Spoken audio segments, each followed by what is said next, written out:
Yeah, so we should just start. I just want to tell everybody, just start. If you don't start, you'll never get anywhere. Right, yeah, you just, if you have an idea, you just have to go for it. Like, it doesn't matter how many subscribers you have, how many followers, it doesn't matter. If you start something, if you network, if you just do what you want, follow your dreams, you're gonna get somewhere, and you may not grow overnight, but it's better than it's better than just sitting and watching YouTube or sitting and playing a video game.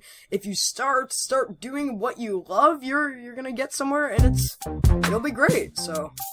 Hello everyone, and welcome to the Lightning Report. My name is Aiden McGuire, and this is the podcast where we talk about the latest in tech, business, filmmaking, and everything in between.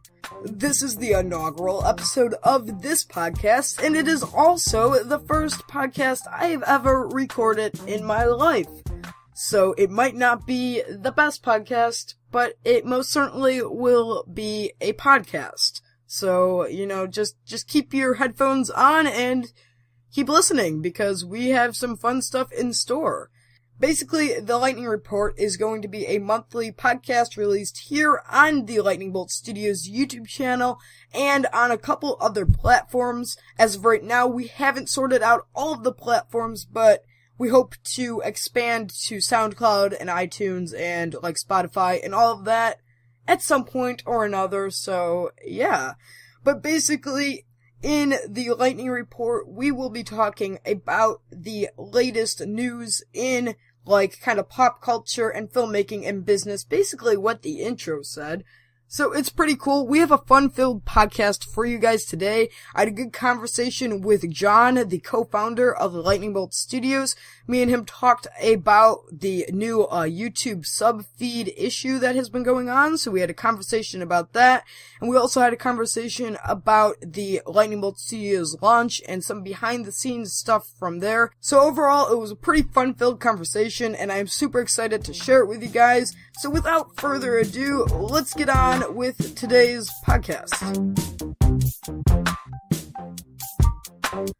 Alright everybody, my guest today is John TL. He is a YouTube creator along with some other cool stuff. He's on the phone right now. We're going to be talking about Lightning Bolt Studios and about some other cool stuff for the podcast. How are you today, John? Absolutely amazing. How are you? Alright. Yeah, I'm doing good today. First time ever recording a podcast. It's going to be an interesting experience. Especially, I am sitting here in my studio and there's ants crawling everywhere. So, yeah. Yeah, yeah. So can you give me a brief, description of who you are, what you do, and that kind of stuff? Basically, my name's John. Like you just said, I'm a professional photographer and YouTuber, and I'm also a ham radio operator. I live in Arizona, and I like taking pictures and doing time lapses and stuff like that. And it's really fun to learn more along the way. So. Right, yeah. That's really cool. My dad actually is a ham radio operator, so that was pretty cool. If you didn't know, John is the co-founder of Lightning Bolt Studios. You probably do know what Lightning Bolt Studios is because you are on our YouTube channel right now, but yeah, so John, how did we come up with the idea for Lightning Bolt Studios? How did we get started on that? And basically he just said, I am interested in starting a business that we basically help small creators like ourselves to grow and connect with other people. And so yeah, then we just start connecting with other people and we're able to start this business, which is really awesome, man. Right, yeah, and I think, yeah, it's been fun, and I don't really know where I'm going with this, but yeah, it's cool, and the namesake behind it is kind of interesting. Last year, around this time, me and some other friends kind of started this, art YouTube channel, making kind of some bad artwork, but, that's kind of where the name came from, and I was like, we should use Lightning Bolt Studios as the name, and I think, yeah, and yeah, it's been fun. Yeah, it was really fun, getting to know you and then just slowly working together on this, and then we were able to get some other people, and that was great. Yeah, right, yeah, it's really offered a great opportunity, I think, for all of us to really start connecting with more members of the community, and I think it's great. I mean, we have people, who are working on this project all over the world, and that's, that's something that I really appreciate with the filmmaking community, being able to, like, have this community of young creators and just creators in general everywhere, you know? It's really cool. Yeah, it's awesome. Like, we have people in the UK, we have people in Australia, we have people in all different states in the US. It's really amazing. Yeah, it's great. Yeah, so that's basically where we went. We spent about, I don't know, did we spend like 2 or 3 weeks on it? The launch date kept getting pushed, but how long do you think we spent? Yeah, it was, 3 weeks to a month, yeah. Yeah. I mean, we didn't spend that long on it, but, like, in that time, you know, we were working, like, so hard, like, every single day. We would get up and we were just, like, non-stop talking, like, this is what we need to do, and it was great because it's just, like, I don't know, it was a really fun experience just, like, creating a new project, and, you know, it's just gonna get better from here on out, and, yeah. Yeah, it was really fun, and hopefully we can learn more by doing this, and hopefully help some other people, to start creating or keep creating and find more people that do some of the similar things. It's really awesome.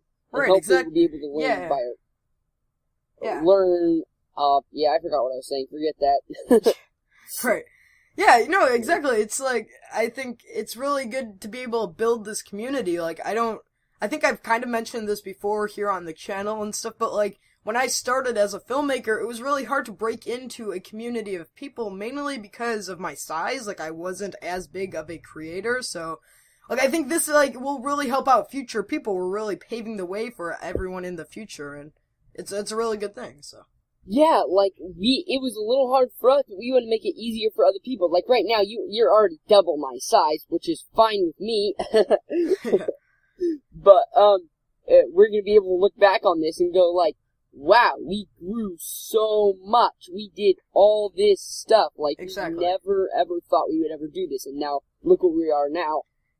Yeah. Yeah, and you know, like, my hope is that, like, eventually there will be people who, like, kind of say, you know, that, like, hey, this, like, we grew due to Aiden and John, we grew because of Lightning Bolt Studios, and that would be awesome just to see, like, you know, other members of the community and other people, you know, growing with that, because of us, yeah.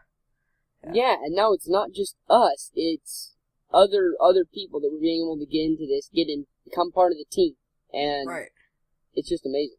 Yeah, definitely. So yeah, should we tell them about the whole ant fiasco that has been happening in my studio?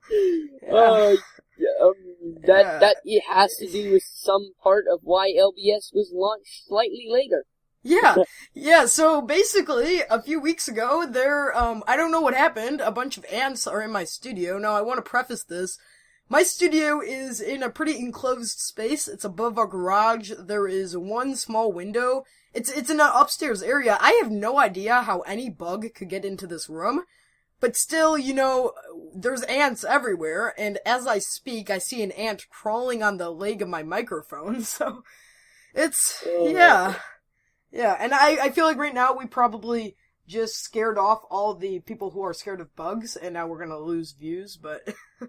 Yeah, I mean, ants are annoying. Are they fire ants? Because if they're not fire ants, you probably won't get bit by them too much. Yeah, I don't think they're not gonna bite me. I think they're just, you know, they're just there. But it was a strange thing though. I felt like it made me a lot more productive because I'm either on like a different computer or on like a tablet, and those don't have like, you know, all of my video games or all of like different stuff. So I really felt like in the weeks leading up to the launch, I felt really productive because I didn't have all these other distractions. So in a way, the ants kind of helped me move along, I guess, with the project. So that was cool. Yeah, true.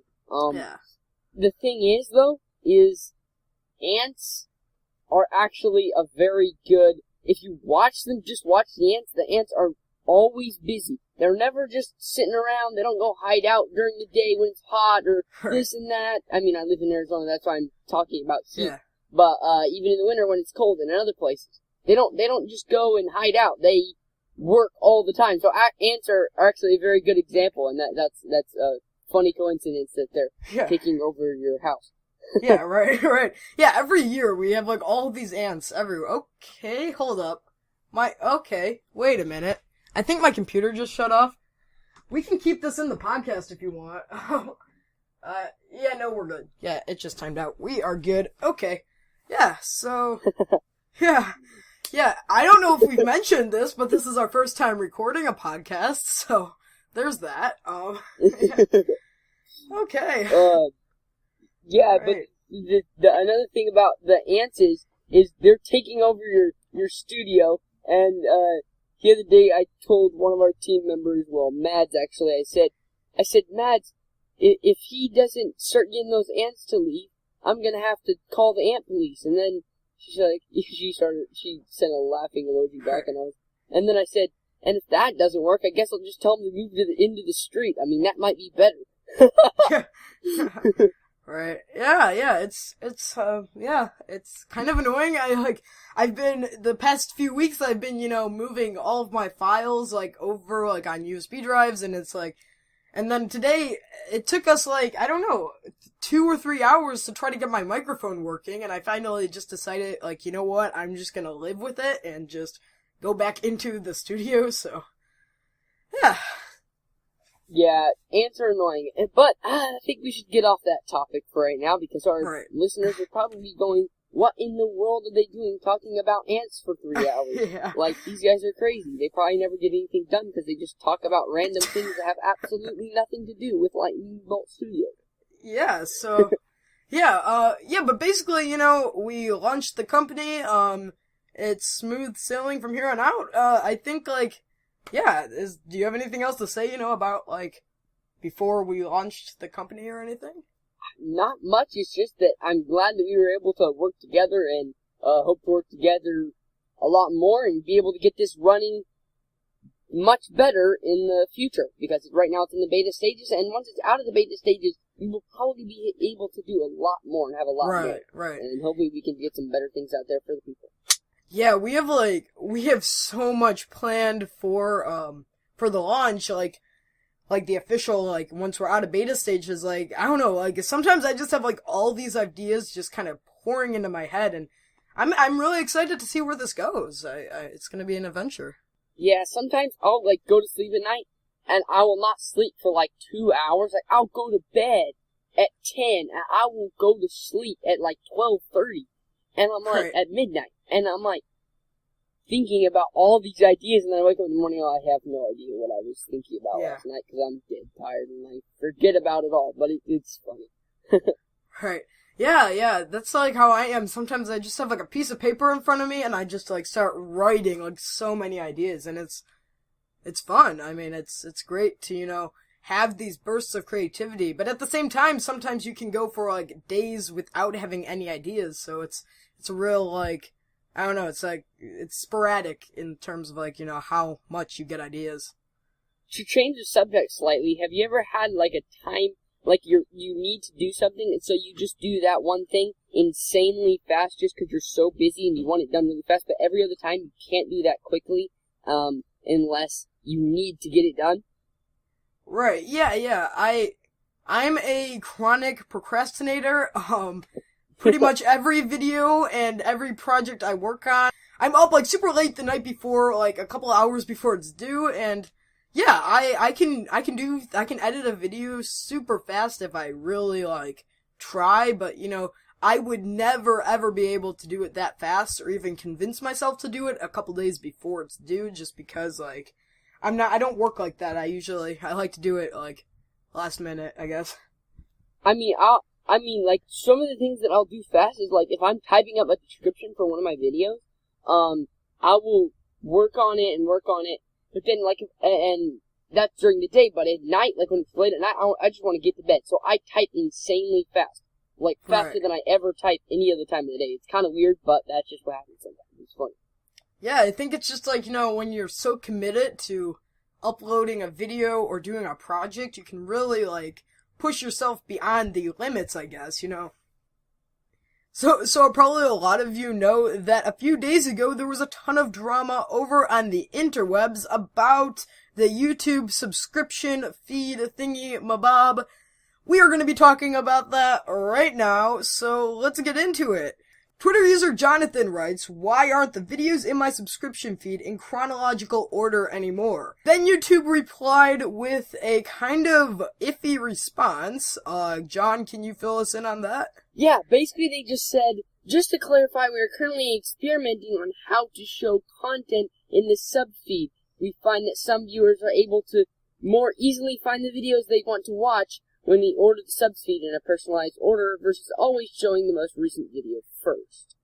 Right. And I personally, for one, think that is not the best idea on YouTube's part. Can we hear your thoughts on this first, John, and then I can talk about my stuff? First of all, I don't think YouTube should do this, because if I subscribe to someone, I want to watch them. And they messed up when they put the notification bell, I think, because I think you should get a notification every time. Now, that's not everyone's opinion. Obviously, some people don't want to get a notification every time. That's just that way. Because, I mean, if I was at work, I mean, I'm a kid now, I do school, but if I was at work, I would not want to get a notification every single time without having to push a button to let YouTube know, hey, I want to get a notification every time this person posts. But now they're putting this so that you don't even see the person's video if you haven't watched it, or something like that. From what I understand, it's something like that. And to be honest, like, I don't necessarily use my subscription feed. I have notifications on most of the stuff. And while YouTube doesn't necessarily always send out notifications, I primarily, like, at the beginning of the day, I just, like, look at all my notifications. I barely use the subscription feed. But at the same time, YouTube is making it so hard for us as viewers to see what other people are making. Like, you know, it's just like they added in the notification and then the second level of notifications, and they have already, you know, taken our homepage and our recommendations and kind of put in the algorithm with that. So I really feel like they're just taking over yet another portion of, like, our stuff. And I don't even know how this is gonna work out for YouTube, because if they're not giving us videos that we want to watch, why would we watch them? I know they think that, like, the algorithm is so smart, but at the end of the day, it doesn't know what it's doing, and it would be better for it just to be in chronological order. That's what I think. Yeah, I agree with you. I am the same way. If I'm subscribed to someone, I have notifications on, because I want to find out when they upload a video. Doesn't mean I'm gonna watch it.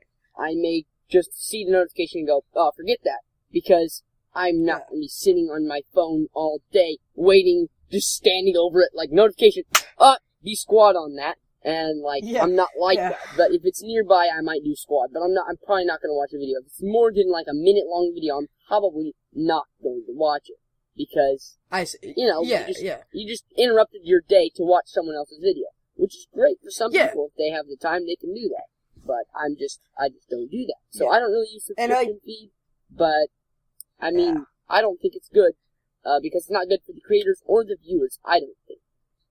Right, and, like, I mean, like, I feel like it's like I subscribe to certain people. They're making it harder and harder for us to say that we actually like watching, you know, this person. It's like, you know, you have to subscribe, and then you have to turn on notifications, and then you have to turn on the second level of notifications. They should just automatically assume that, you know, you're watching this because you're subscribed to this channel because you like watching their videos. So, I don't know. I don't really see where YouTube is coming from. I hope that they take the user's advice for once and kind of cancel this, but I guess we'll see what happens, so. I mean, YouTube kind of does what it wants sometimes. Like, I mean, I think the 10,000 view thing, I mean, I could have got to that pretty fast, but I was just like, 10,000 views is too much. First, I was overwhelmed, and then I just started working toward it, and then, I mean, I'm at 2,000 views right now, so I'm nowhere near that. But I started working toward it, and then they switched the thing, so you had to have 4,000 hours and 1,000 subscribers, and I was like, okay, I'll go for that then. I don't really care. If I'm going to be creating, I'm going to be creating because I want to create, not because I want to make money, or YouTube's like, oh, you have to do this to make money. I mean, like, okay, great, I'll find another way to make money, fine, but if I'm going to keep creating if I want to.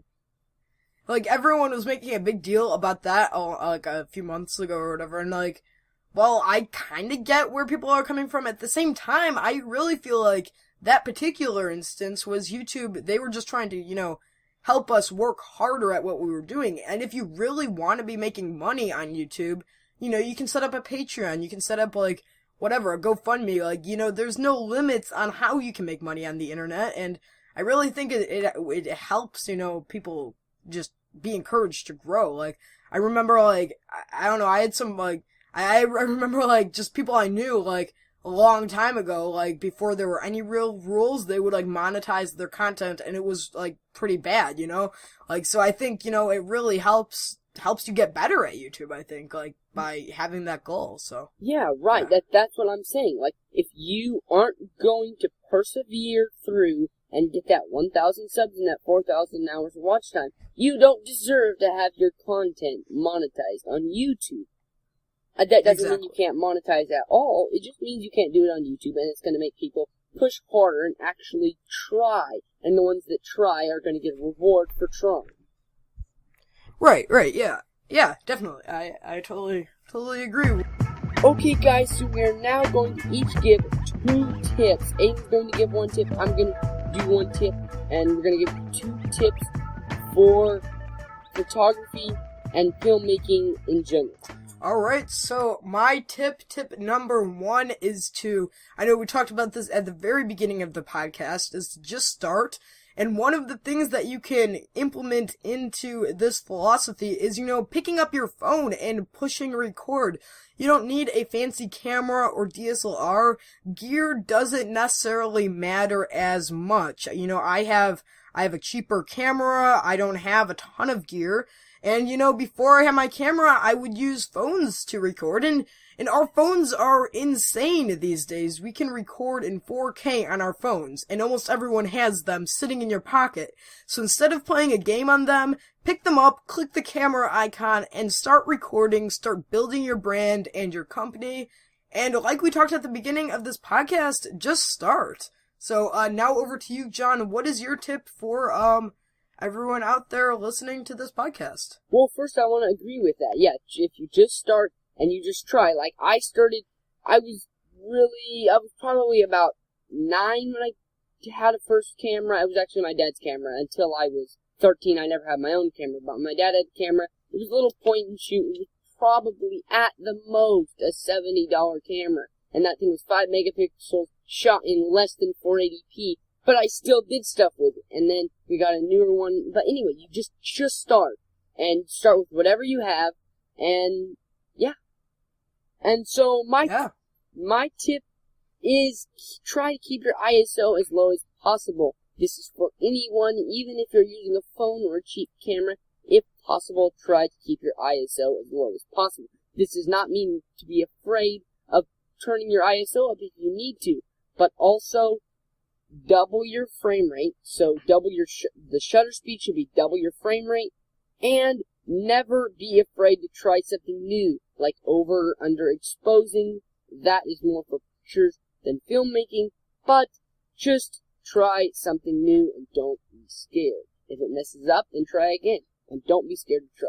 Right, exactly. Like, some of my best pictures and videos are the ones that, you know, I haven't necessarily, like, they're the ones that I've, like, tried new things and that I haven't just stuck to the old routine. I think, like, they turn out the best when you can really just have that mindset and be open to, you know, like, just trying something new. And I think it's really cool what you can come up with if you think out of the box. I think that's really the message here. Just starting and being as creative as possible.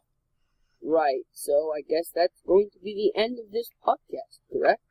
Yes, I think so. I hope you guys all enjoyed today's podcast. Thank you guys so much for listening. As I mentioned earlier, we are not officially on iTunes or a ton of other sites yet, but we will be soon.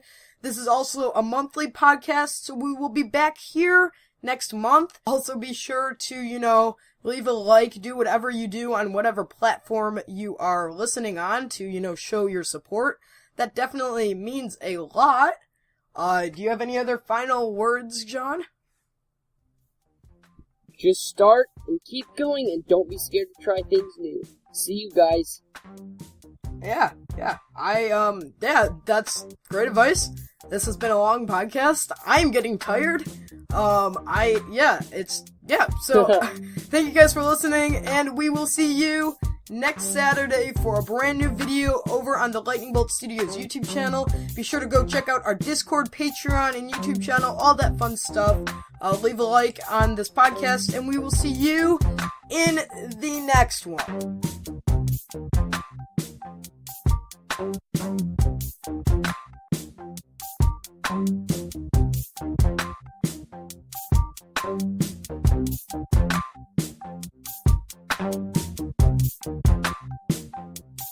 Thank you.